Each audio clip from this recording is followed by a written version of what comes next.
What's up, my beautiful people? Today we are here to talk about some of the worst and most disappointing movies of last year, 2025. Although there are movies last year that I consider amazing and very surprising, today in this video I want to talk about some of the worst and the ones that disappointed me so damn much. So let's not waste any more time. Let's jump right into it. In this movie, I'm going to mix up the most disappointing and the worst. I'm going to start with the most disappointing and end up with some of the stuff that I just did not agree with and kind of pissed me off last year.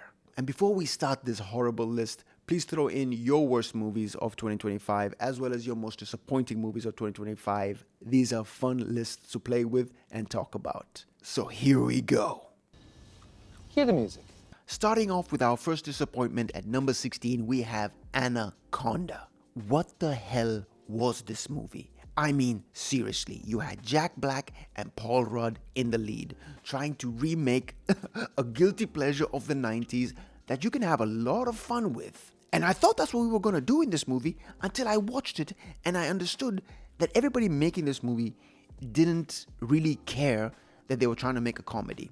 They were trying to be funny, they just weren't funny. Jack Black and Paul Rudd are some actors that I consider one of the funniest of my generation, I would say. And both of them basically did nothing in this movie. I mean, seriously, you have their characteristics in this movie, which for somewhat gave me like a 2% amount of pleasure while watching it. But this movie did nothing essentially with its premise. And the fact that it's PG-13 and not rated R, why would you make a Anaconda movie where a snake kills you in the most grotesque ways not R-rated? Say what you will about the 1990s Anaconda, it's not the best movie, but at least the kills were fun. It's an anaconda that constricts and binds and squeezes you. And they had some pretty decent gnarly kills in that movie. But in this movie, nothing. And even when the attacks happen, it's all off focus, it's all quick cut, jump cut. Oh, they went under the water. What happened? I would like to know what happened. What happened down there? We don't know. And some of the jokes are so lazy. There's literally a moment in this movie where they discuss headbutts and how a double headbutt is revolutionary. Is that the best you can do? Really? Is that the best all of you can do sitting on that set, writing up scripts and dialogue? Is that the best you can come up with? God. And they even have a slow motion celebration scene where Steve Zahn squats down on Jack Black to piss. Bruh. But what the hell, boy? Oh my God, bro. Oh, hell no, man. What the? Man, get your ass on, boy. Are you bloody kidding me? I wanted this movie to do something very simple. Be funny. And that was the last thing this movie was. But then again, this movie has already made $100 million worldwide on a mid-budget, so it's done its job. But sometimes I just wish movies like this, where they don't even try, don't do well. I don't want people that have worked on it to suffer, but just so the studios can know that when they waste our time, they waste their money. You get me? So yeah, this is my first disappointment of 2025. Anaconda. Moving on to our next disappointment at number 16, we have Chris Stuckman's Shelby Oaks. Oh, Chris Stuckman, man. I really wanted this to be good so I could really praise it for you to others. But just, what happened, man? What happened? Shelby Oaks, for the ones that don't know, is Chris Stuckman's first feature film. It's his feature film debut. And I don't know about everybody else, but I've been following Chris Stuckman's career since late 2009, early 2010. So that's coming up on 16 years. And I wanted this to be his entrance into Hollywood, his entrance into the genre of horror. But unfortunately, as you can see, he has ended up on my disappointment list because this movie it's a mess. It's just, to put it simply, it's a mess. I'm going to make a video about this in the future. I have some notes. I want to talk about it, and I'm going to talk about it because I have a lot to say about the movie. Is it an outright god-awful bad, I can't watch it anymore kind of movie? No. But there's so many things that could have been fixed in that movie if you just, wrote a second draft, went through it, cleaned it up, found out that this doesn't connect with this, and that doesn't connect with that. Why did that happen? How did this happen? So many whys, and not the intriguing kinds of whys, just what's happening. And the movie is called Shelby Oaks, so you would think that the Shelby Oaks place would play a huge part in this movie. I don't know. I've watched this movie once. Maybe I need to watch it again to get a good feeling about it. But I don't feel scared about Shelby Oaks. And the part that's most disappointing about it is that I'm actually a really big fan of Chris Stockman. I want the best for him. The guy's loved movies for so long. The fact that he gets to make movies, deep down, honestly, happy for him. But the fact that this is his first movie, I was like, oh man, I think you needed to wait just a little bit longer or take more time writing it to find out that your skills as a writer also needs a lot of work. Am I still a fan of Chris Stockman even though he has all this controversy surrounding him? Yes, I'm still a fan. I still want the best for him. I've got nothing against him. Am I hoping that he takes the time and watches all the criticism of his movie and find out that he does have the skills? It's there. There's a nugget of skill that you can see. The flair is there. But just like with a lot of directors, sometimes they're not the best writers and they need to take the writing of other great writers and see if they can mold it with their vision. That's what I think Chris Stockman should do for his next movie. But like I said, I do have a lot more thoughts on the movie and I'm going to make a video about it, so stay tuned. Next on the list, our disappointment at number 14 is The Accountant 2. I like The First Accountant more than most. I really like that movie. I think that movie was one of the biggest surprises of that year. And funny enough, I'm not even that big of a fan as Ben Affleck as an actor, but I really, really like him as the accountant in the movie The Accountant. The action was well filmed, the characters were engrossing, the story kept me engaged the whole time. The fact that there was an actual world building in this accountant movie caught me by surprise, which I really wanted to know more of. So when they said that they were making a part 2 and the same team was coming back, Gavin O'Connor, who directed the first, is coming back, Ben Affleck, Jon Bernthal, I was like, yeah, let's get back to this world, let's expand it. And then I watched The Accountant 2, and I have to say that the tones of the first one and the second one are two different things entirely. The Accountant 2 doesn't feel like a sequel to The Accountant at all. Even the acting of Ben Affleck and Jon Bernthal was not an evolution of who they were in the first movie. The story that we were following in the second part wasn't as engrossing as the first movie. I kind of almost really didn't care about it. The rescue at the end was nice and noble, I get that, but I'm talking about the overarching story of the whole movie. I feel like it was a waste of time to put that in an accountant movie. And even though they spend a lot of time on the bond between Ben Affleck and Jon Bernthal, it doesn't feel like it is a growth from where we left them off in part 1. That's why this one to me is more of a disappointment rather than one of the worst of the year. It's not one of the worst. You can still watch it. The action is good. The acting is lower than the first, but still good. Since you have good actors, they're going to do a good job. But this is not the sequel that I wanted to the first Accountant. Moving on to the disappointment at number 13, we have Him. I wanted this to be Whiplash, but for American football. I wanted to see a character who would do whatever it takes to become the best. Training-wise, nutrition-wise, mentally, psychologically. I wanted him to give up everything that he was for football, which he kind of was in the movie. But then again, they don't use the concept very well. They waste the concept of this movie. This movie could have been one of the deepest movies of 2025. But it chose just to be one of the most visually stunning movies to watch. I'll give it that. While watching it, the visuals and the whole music video aesthetic that they were trying to give it, I was rocking with it. I really liked it. I'm not gonna lie, I really liked it. But it also made me realize that they're wasting such a good concept on this movie. And where it ended up going, the theatrical ending, for those who don't know, there's a theatrical ending and there's an alternative ending. Go watch it on YouTube. I kind of like them both, but the alternative ending is a bit more realistic and the theatrical ending is a bit more out there. Or is it? With the whole idea of selling your soul to become the absolute best in your sport. And for those that have the conspiracy theory of whether it's happening in Hollywood or in media, this one kind of is trying to make it a true story in a way. Is it happening over there? We don't know. But what also makes this a disappointment, other than wasting the concept, is the fact that you have the actors doing a very good job in this movie. Marlon Wayans, I like to see him do other things other than comedy. And when he does try to push himself, you can see that he does have the range for it. He's been in this business a while, and you see it in the movie. I just felt bad that they didn't do more with his character. And Tyreek Withers, who played the lead, I thought he fit that role almost perfectly. But again, they didn't do much with the story. They didn't do much with the concept. They just wasted it and wanted to make the most visually interesting movie to look at without any substance, you know? As they say, style over substance. I think the movie that encompasses that the best in 2025 is him. I will give it the positive of I enjoyed watching it, but I also hated the fact that they didn't do anything with such a good story. Could have been whiplash for American football. Moving on to the disappointment at number 12, The House of Dynamite.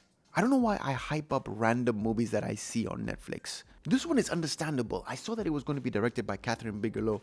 I am a huge, humongous fan of Rebecca Ferguson. So when I kept seeing her in all the promotional material and added to that, directed by Catherine Bigelow, who hasn't directed a movie in a very long time, even though I don't think The Hurt Locker is all that of a good movie, it's still well made. I even think The Zero Dark 30 is better than Hurt Locker.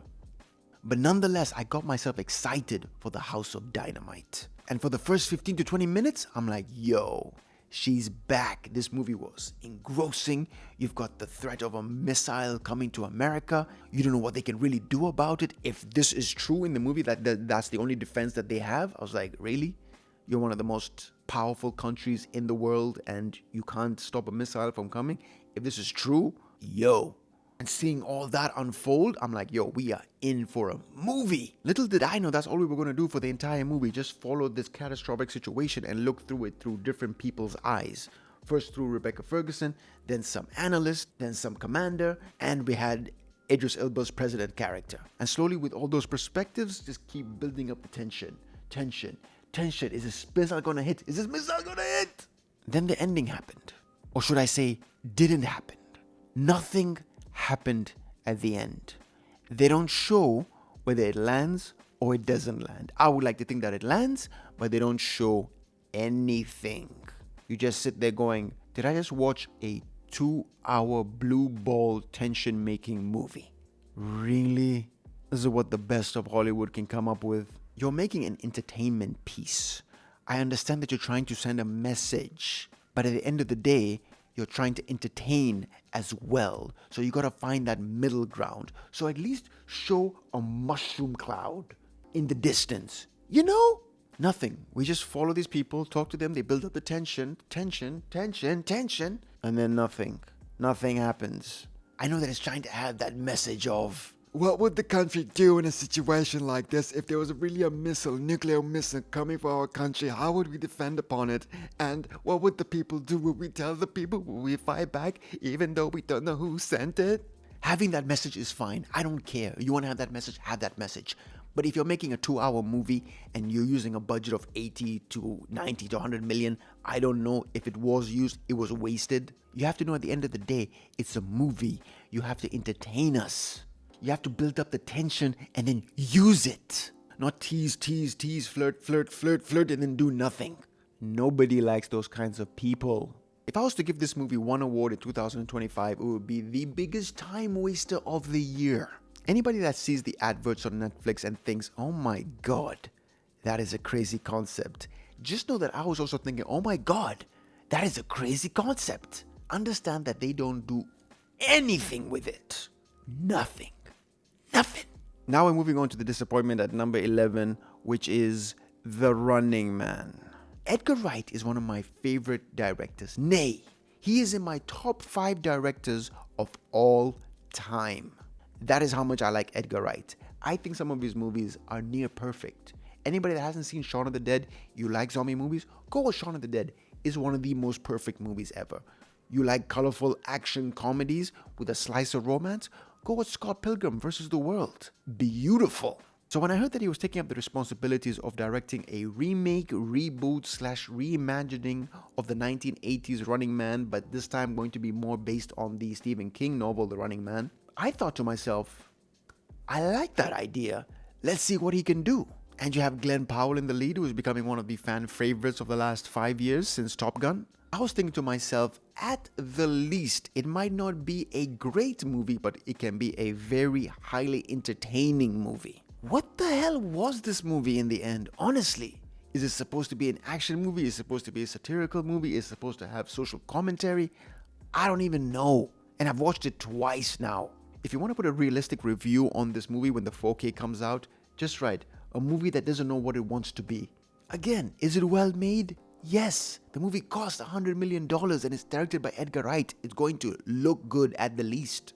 Are there some scenes that are pretty entertaining? Yes. Do we have shaky cam and horribly placed framed action? No. But at the same time, you didn't do anything. Again, it's not the biggest concept that you can waste, but again, you just don't do anything with it. If this was a movie remake that didn't have a very well-known director who is Edgar Wright and one of the up-and-coming action stars, or he's trying to be one of the up-and-coming action stars, Glenn Powell, I wouldn't have been as disappointed as I was. If this was a new director given his shot at directing a movie and we are giving this to a new unknown actor, I probably would have said, it was fine.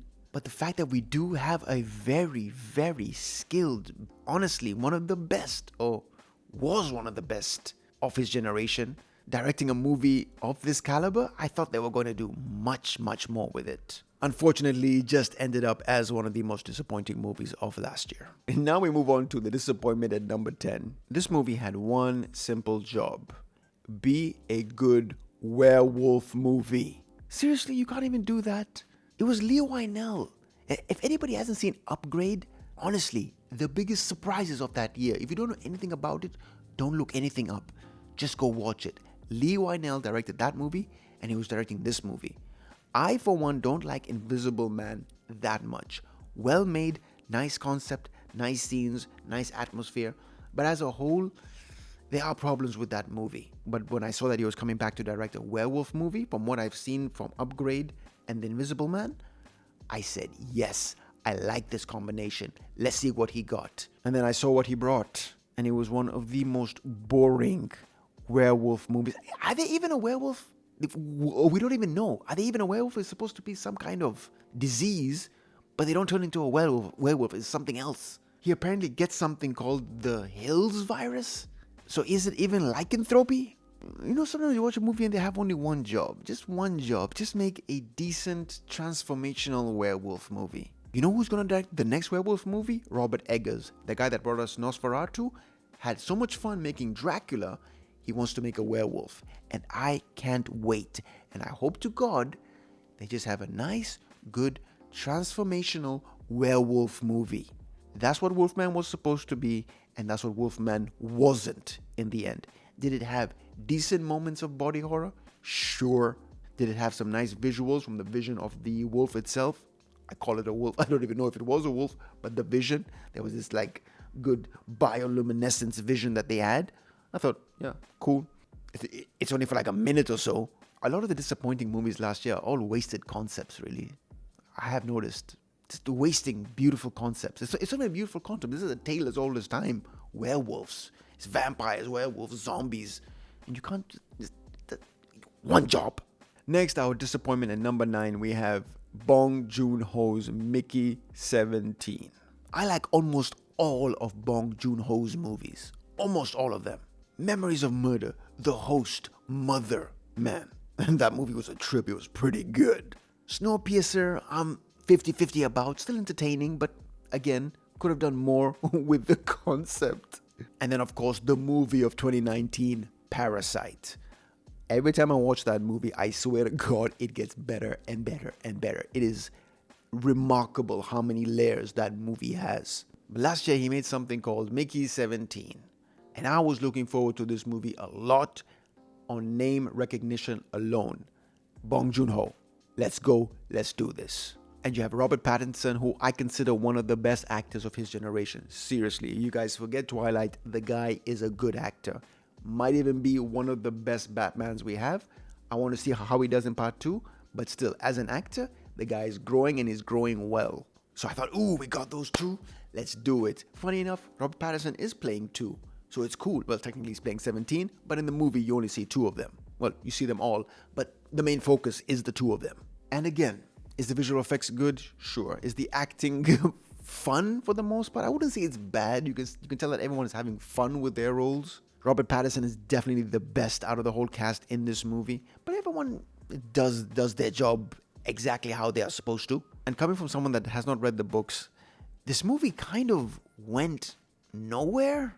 I thought we were going to dive deep into the whole cloning someone just so we can use them for our horrible experiments to see whether we can go to this planet throw Mickey 2 on there. Can we take this pill, give it to Mickey 12? It looks like it's really cold over there. How about we throw Mickey 7 over there? Just because you can clone him, you can use him in all these horrible ways. I thought we were going to dive deeper into that in this movie some way. We'll have it be this psychological deep study as what horrors human beings are capable of. Even though we have a lot of movies like that, I thought this movie was going to dive deep into that. But then we get more of a humanitarian, save the alien animal, oversized guinea pig things. Kind of like what he did in Okja, if anyone's seen that Netflix movie Okja. Not horrible, but then again, it's just that I feel like it's that movie again, but in space. Why choose to do that, Bong Joon-ho? I'm sure they gave you carte blanche to do whatever you want after Parasite. And this, the story is fine, you just didn't, again, concept. You just didn't use the concepts very well. The first half of this movie, when we were focusing on Robert Pattinson and what they are doing to him and all the clones that they are torturing, you could say, almost. I could say that you could torturing them. I thought that part was amazing. I liked it. Robert Pattinson had this funny accent on him. He was acting weird. All his different clones had different mannerisms to them. So he was acting 17 times. You could say, well, we only see a few of them, but you could see the little intricacies that he's putting to those clones. But then towards the middle, it just changes and talks about different stuff. You're trying to move to a different planet. Can we go to that planet? And then you have Mark Ruffalo apparently playing some parody of Donald Trump. A lot of mishmashing of everything in this movie. Was I slightly entertained while watching it? Yes. But did I want a lot more from it? Yes. I feel like Bong Joon-ho was given a budget and he just wanted to do whatever he wanted to do with it. It's like, I want to make a movie about saving the animals, alien animals, but to be a metaphor for the animals we have on Earth and how we treat humans so badly and sometimes make them test subjects. Can I make that movie? Yeah, sure. I hope it's a box office smash. Am I still looking forward to Bong Joon-ho movies? Of course I am. Did this one miss the mark? A little bit. Now we move on to disappointment number 8. 28 years later. Again, another movie that just had to expand on the world that already existed. A vicious, zombie-infested world with one of the most infectious, potent viruses out there in zombie lore. And with Danny Boyle, the director of 28 Days Later himself, coming back, and Alex Garland, the writer of 28 Days Later, coming back. Boom! Dynamic duo. And now I'm going to tell the truth, the whole truth, and nothing but the truth. I was in this movie for the first 45 minutes. I was digging everything. We are building up this world. We are expanding upon it. You're telling me that there are even more crazier zombies out there. Alphas, slugs, the classic ones that just run with no mental capacity for anything but just destroy. You got good actors in Aaron Taylor-Johnson, Ralph Fiennes, Jodie Comer. You had Spike, who was very good in this movie as a child actor as well. All the scenes that were meant to be intense were super intense. Dude, that alpha running down that pathway, holy moly. That hit me right here, man. I was like, oh. If that was coming towards me, I'm not kidding, man. There'd be a brown trail just following me. But as this movie kept moving forward, going to the middle part, going to the end, it just lost everything good that it had. This movie is like, you know, when you see a figure skater, they're doing so amazingly. They start, they jump, they do the triple axel thing, that they come down. And just as they're about to finish, they fumble and go. I'm like, oh, shit, man. You almost had it. That's what it was like watching this movie. What the hell happened? I don't know what message they were trying to push on us with this movie, with the ideas and ideologies and symbolism and all the things that they were trying to do in this movie. It's a zombie movie. Again, why are you trying to complicate things? Just another movie that didn't know what it wanted to be. It wanted to be all things. I want to be a zombie movie. I want to be a heartfelt movie. I want to be a movie with deep thoughts and deep themes. All of it. I want all of it. Well, sometimes in life you can't have it all. This movie proves it.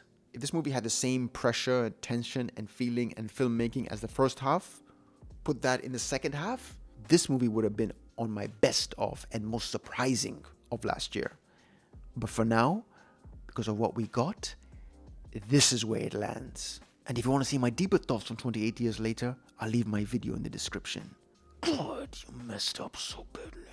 Now we move on to the disappointment at number 7, which is Bring Her Back. I like everything about this movie. The acting, the cinematography, the atmosphere, the tension, everything. The practical effects, oh my god, beautiful. These are the same directors as Talk to Me, Danny and Michael Philippou. They did an amazing job here. This movie had a grasp and a hold on me while I was watching it, and I was enjoying it. It's like, oh my god, don't let me go, it's so good. So you must be wondering what was very disappointing about it. That would be its ending. Oh, this movie was so close to being on my best of list. This movie has a horrible, horrible, horrible ending. Disgusting finale. Makes no sense. Spoils everything. It's just the whole time I'm like, why? No, don't do that ending. You did that ending. Why? I did a video on this talking about how much I like the movie and how much I despise the ending and what kind of ending I would have liked to have had in this movie. So please go check out my video. I will leave it in the description. But this movie really pissed me off because of how good it was before everything happened at the finale, or how everything didn't happen in the finale. This movie should have had comeuppance for its villain. I use that word in my video as well, but it should have had revenge. It should have had glorious carnage and destruction at the end. And it had nothing. It was one of the most flat endings that I saw in 2025. That started so good. It started so good, man. Everything else, that's the thing. That's the most disappointing. That's the thing about this movie. I like it. I like the movie. Just the ending, I just don't like. Why? If anyone has watched the movie and they like the ending, please explain it to me as to how that is the best ending for this movie. From a movie standpoint, it needs to be a bit more cinematic, a bit more rather than. I don't have much else to say. The fact that I really like this movie, it's just the ending pissed the out of me. And I wish we had at least an alternate ending online that I could see, that I could watch the movie, but I know that there's an alternate ending that was way more crazier, way more grotesque, way more practical effect full of that my eyes can feast on, because the practical effects in this movie are ridiculous.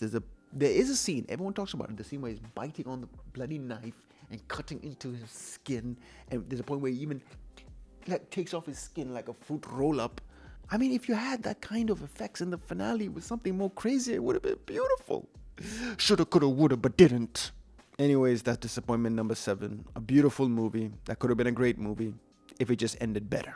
And now at number 6, the most disappointing movie of last year, before we get into the worst of last year, is Mission Impossible: The Final Reckoning. I'm going to do a full-fledged video on this movie because it's a love-hate relationship. A little bit more love than hate, but still, I love the Mission Impossible franchise. I think Mission Impossible Fallout might be one of the best action movies of the last decade. That's a bold statement. I even don't mind Dead Reckoning Part 1. I like it. I rewatched it. I'm like, this is a pretty entertaining action movie. It's got a good pace of action, sprinkled throughout the movie to keep you engaged. That's the word that is lacking in this movie. Engaged. When the action does hit in this movie, oh my god, it is spectacularly good. Did I say that right? Spectacularly. You know what I'm trying to say. The submarine scene, amazing.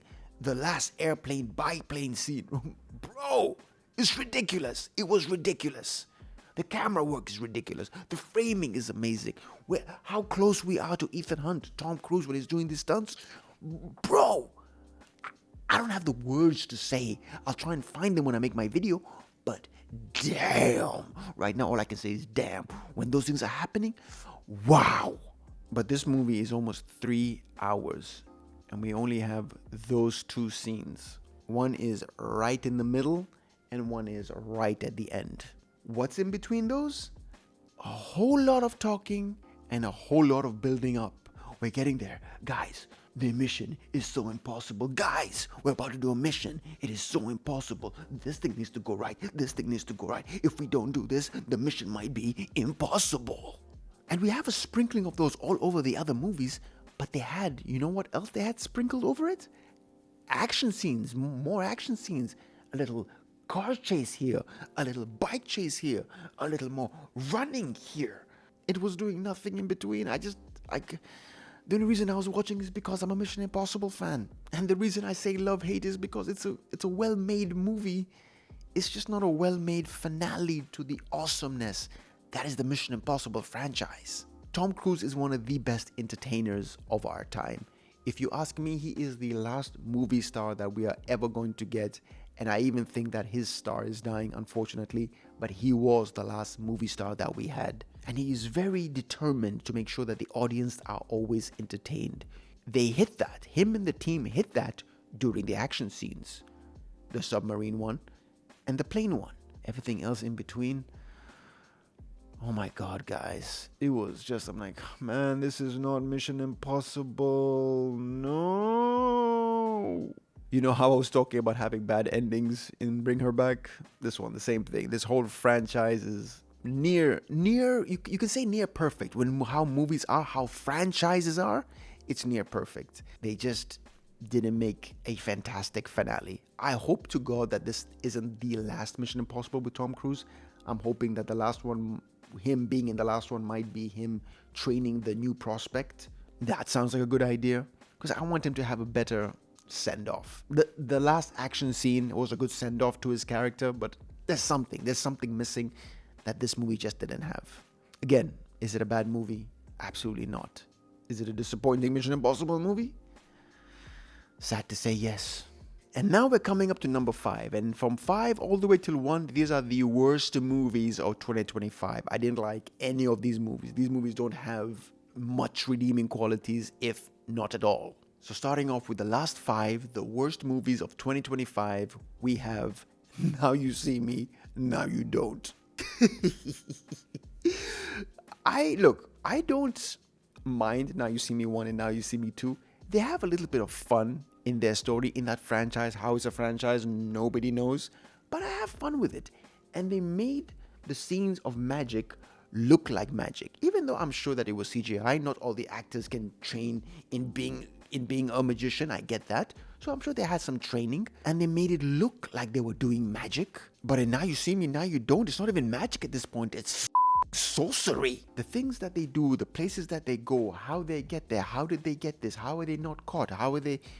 The amount of times you're just watching, that wouldn't happen, that makes absolutely no goddamn sense. Maybe I need to rewatch 1 and 2 and I'm missing something. Maybe that it was always there in this franchise. People that love this franchise, tell me if I'm just going crazy over this third one and the first 2 had it. The characters in this movie are meant to be fugitives, but they're doing everything fugitives are not supposed to do and just keeping themselves out there in the open, but they don't care. They're just walking everywhere. Police see them, police can catch them, but apparently can't catch a little kid running in a police station because she's very squirrely. What? And then when Lizzie Kaplan's character tries to get the people out of that French prison, the way she gets them out, I'm like, are you being serious right now? Are you being serious right now? Why would you not keep an eye? Keep an eye. Oh my God. The amount of stupidity that is in that scene is unfathomable. I do not mind Now You See Me and Now You See Me 2. I don't mind them. Do I like them? No. I think the first one was a little bit more surprising when I saw it that year. But part 2 and part 3, part 3 especially, just lost the plot completely. The best way I can describe it is that Now You See Me, Now You Don't has become Fast and the Furious with magic. Very good. All right. And the later Fast and Furious movies, not the earlier ones. You can see how much worse that is. If I was to put one slogan over this movie, it would be, what the f***? It made no sense whatsoever. If it was supposed to make no sense whatsoever, it was just supposed to mindlessly entertain me. Fine, I'll give you that. I'll give it to you. You can keep it. Otherwise, nothing about this movie was good. Nothing. Moving on to number 4. I don't even know how to talk about this movie, but I saw it on Netflix and I just randomly clicked on it. But it's Back in Action with Jamie Foxx and Cameron Diaz. This movie is the most plain, vanilla, simple, generic. It is super predictable with some of the most cheesiest, stupid kind of dialogue. Just 2 actors who picked up, I'm sure, a massive, beautiful paycheck, anywhere between 15 and 20 million, didn't do anything, didn't probably go anywhere with probably CGI backgrounds. It just stood there. It's like, where are we? France? Sure. Where are we? Switzerland? Sure. And fight scenes that are implausible to every degree. I think I finished this movie in 3 sittings because I was trying to have something to watch while I was eating. But that's how bad it was. I didn't mind breaking it up. There was no momentum to break. You could just put it anywhere. If you could play this movie halfway through and understand what the beginning was, it's that kind of movie. I'm not going to go on and on about it. I just watched that and I remember it was generic as hell. So Back in Action gets the number 4 spot. And at number 3, at number 3, we have another Netflix movie that I actually enjoyed the part 1 of this movie a little bit more than I thought I was going to. But part 2, oh my God. To say that the drop-off was steep is an understatement. But I'm talking about The Old Guard 2. Sometimes movies have one simple thing, just keep you entertained. Just look at it and be entertained. This movie kept making me bored every time I was watching. I'm like, okay, let me give this next 5 minutes my full attention. Oh, okay, all right. 5 more minutes. That's how boring this movie was, with the worst shaky cam, quick cut, multiple cuts everywhere. Every action scene has 7,700 cuts. What is this? What's happening?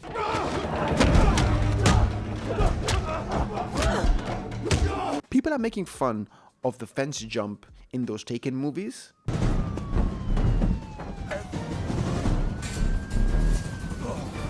Well, let me show you this.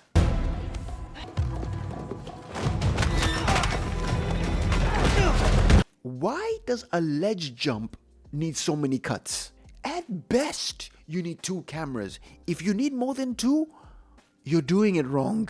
I gave this movie a chance because I kind of liked the first one. It's not too bad. It kept me entertained, and I'm a fan of Charlize Theron. But this movie is a big nothing. It's just the most humongous nothing. A big nothing.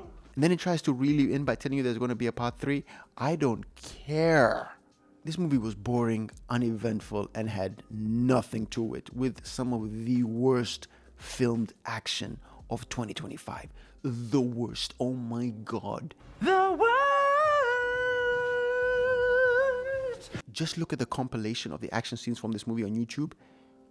If you can stand the first 3 minutes, God bless you. If you can't, I understand. So yeah, at number 3, we have The Old Guard 2. And now we're coming to number 2. Number 2 is I Know What You Did Last Summer. This movie is very bad, but I want to give it one positive note, which is one day I was very bored and I wanted to go to the theater to watch anything. And now while I was watching this, I'm like, this movie sucks so bad, but it's making me laugh at how bad it is. You did that. I Know What You Did Last Summer. So I will give you that. You suck to high heaven. But you did keep me slightly entertained on a day that I was feeling so bored at how bad you were. Does this movie have any redeeming qualities? Maybe. There's a dream sequence with Sarah Michelle Gellar's character, which I thought was pretty well done. I thought like, well, that's nice. There is one kill where people are hung up like fish and all like mangly and hanging from a fish hook for all the public to see. I thought that was pretty cool.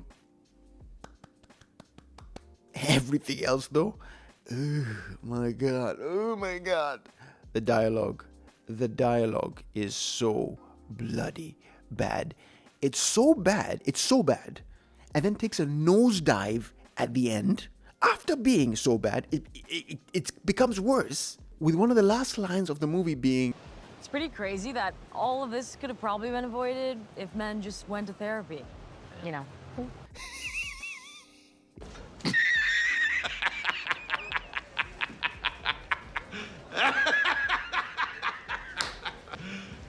You serious? yeah, that's a line that was said in this movie. After their whole ordeal, they said something stupid like that. And everybody in this movie is trying to look sexy, and they all have that look, you know, when they squint? Trying to look sexy. What's up, baby? How you doing? Oh, yeah, there's a killer around. What we gonna do? Oh, my God, is the killer there? Maybe he's there. Maybe if you open your eyes some more, you can see where people are coming from, huh? Maybe? It's, open? So stupid. I would preface my next point by saying that I'm not a humongous big fan of I Know What You Did Last Summer. The old one, the new ones, the sequels, definitely not this one. But I really don't give a shit about this franchise. It's there. I watched it when I was younger. I'm like, a decent slasher movie, but I am not a die-hard fan. I much prefer Scream to this one. But when I was watching the end of this movie, and after they said that there were 2 killers and they caught one, or wait, there's supposedly 2 killers and now we've caught one, who's the next one going to be? I was sitting there telling myself, like, oh my God, who is it? Who can it be? Who is it? And I was there in the cinema telling myself, it can't be Freddie Prinze Jr.'s character, so who else can it be? That would make no sense if it was Freddie Prinze Jr.'s character. So, who is the next killer? Who is the next killer? Who could it be? You can't be serious. Yeah, that's right. It ended up being Freddie Prinze Jr.'s character. What? Like I said, I don't give a crap about this franchise, but I remember those previous movies. Why would he be the killer? And then they give you the reason. I can't remember for the life of me. Something about throwing us out of this town or something like that. I'm like, seriously? You want to kill people because of that?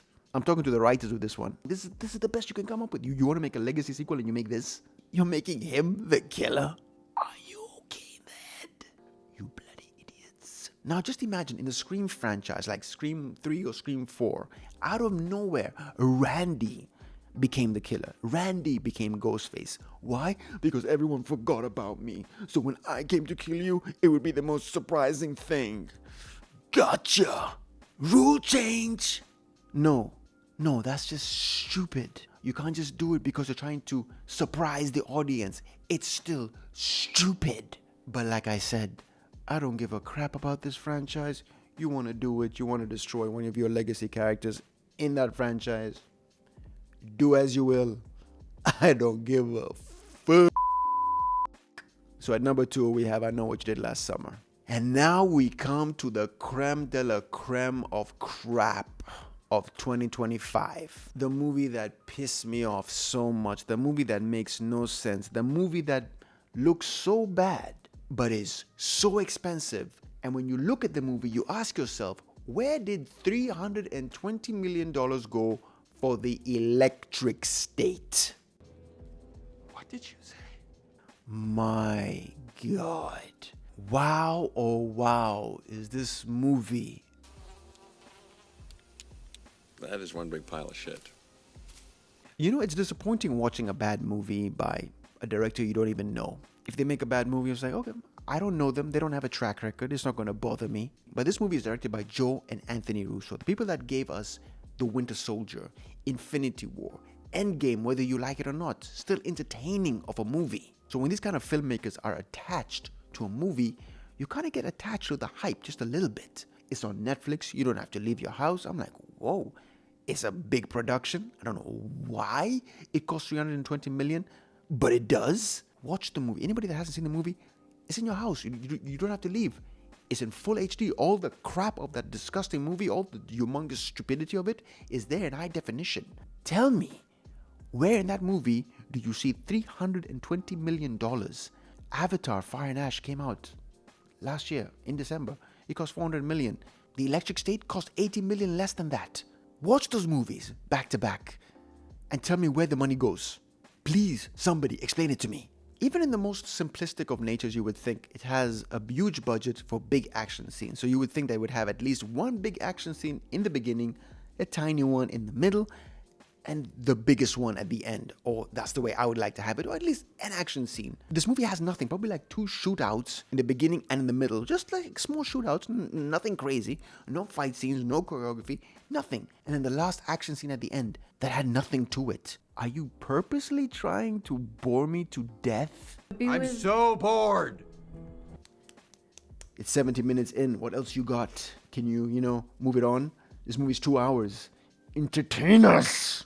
Netflix is supposed to be this content of entertainment. You're supposed to just click stuff and be entertained. If you're going to spend this kind of money on a movie, entertain us. Why am I so god-awfully bored watching this movie? And you want to know what is the funniest things in this movie? They need to get into a facility at the end. In the third act, they need to get into this facility so they can start the third act. So they have one of their old employees, really old employees, come in and enter their passcode so they can get in. This employee hasn't been a part of their company for years, it looks like it. But his password still works. I've worked for 2 companies already, and they make me change my password every month. Every month.